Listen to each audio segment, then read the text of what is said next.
Okay, ready to dive into a topic that I think we can all relate to a little bit. Yeah. The world of 13-year-olds. Ooh, yeah. The ups, the downs, the everything in between. Absolutely. You sent in this book, Navigating the Teen Years. Yeah. And just flipping through it, Yeah. it looks like we're in for quite a ride. I mean, Yeah. some of these chapter titles alone, like Decoding the Teenage Brain and the Social Media Maze. Right. And I think it's safe to say that most parents feel a little overwhelmed when their kids hit this age, right? Oh, absolutely. But the goal with this deep dive is to pull out the most important things from this book to help you not just survive, but thrive during these years. Because when you understand what's going on with your 13-year-old, Right. it can make a world of difference. So let's jump right in. The book starts by talking about the physical changes happening at 13. Yeah. And wow, it does not hold back. I mean, it really doesn't.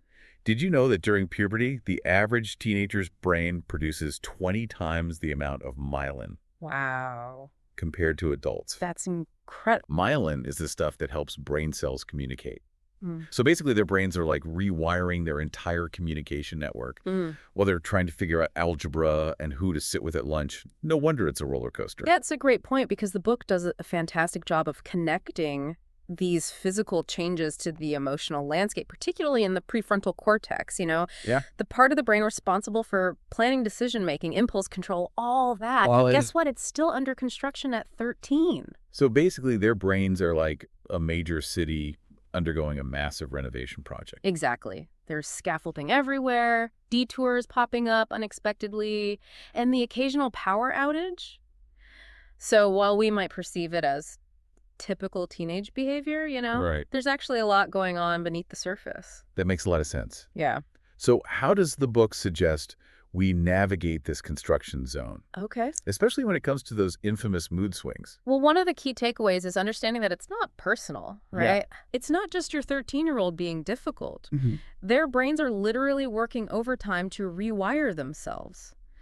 The book suggests strategies like validating their feelings, even if you don't agree with their actions, Oh, that's interesting. and providing structure and routine to help them manage this period of rapid change. So it's like being a supportive construction manager, providing the tools and guidance they need to navigate this chaotic but ultimately exciting phase. Precisely, and the book goes beyond just surviving these years. Right. It emphasizes the importance of thriving alongside your teenager, of building a strong foundation for their future. And speaking of foundations, the book dedicates an entire chapter to the cornerstone of any healthy relationship communication. Yeah. I know this is something a lot of parents struggle with, especially as their kids enter the teen years. Absolutely. The book highlights the shift from the more directive communication style we might have used when they were younger to a more collaborative approach. It encourages parents to become active listeners, asking open-ended questions and truly trying to understand their teenager's perspective. That sounds great in theory, but teenagers aren't exactly known for being the most communicative creatures. How does the book address those situations where your 13-year-old just clams up or gives you the dreaded one-word answer? Well, the book acknowledges that it's a process, and there will be times when communication feels like pulling teeth. Oh, tell me about it. But it provides some really practical tips like focusing on nonverbal cues, choosing the right time and place for conversations, and avoiding judgmental language. Okay. It even suggests using humor to diffuse tense situations. Humor now, that's something I can get behind. Right. But seriously, I think a lot of parents hesitate to use humor because they don't want to minimize their teenagers' feelings or come across as dismissive. I understand that concern, but the book emphasizes that using humor appropriately can actually help create a more relaxed and open atmosphere.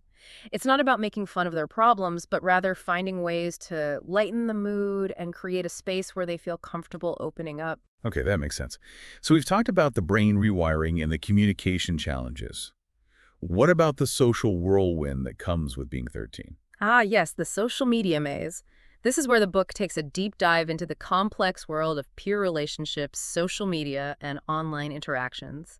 It highlights the crucial role these play in a 13-year-old's development and self-identity. It's fascinating how the book approaches this not as something to fear, but as a new landscape to understand. It starts with this idea of digital literacy, Right? not just teaching them about internet safety, but really helping them become critical thinkers in the online world. So it's like equipping them with a mental filter to sift through the constant stream of information and images and opinions. Exactly. The book even suggests having open discussions about the ads they see, the influencers they follow, and the messages they're bombarded with daily. It's about helping them develop a healthy skepticism and the ability to question what they see and hear. That's such an important skill, especially in today's world where misinformation can spread so quickly.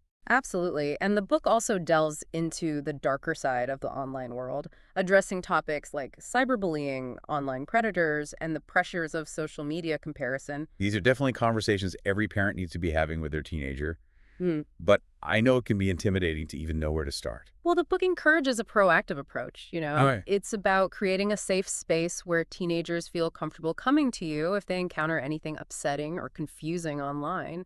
It emphasizes the importance of open communication and establishing clear boundaries around online behavior. But how do you find that balance between monitoring their online activity and respecting their privacy? Yeah. I mean, no teenager wants to feel like their parents are constantly looking over their shoulder. That's a great point. The book suggests involving your teenager in setting those boundaries. Huh. Have a conversation about what feels appropriate in terms of screen time, social media use, and online interactions.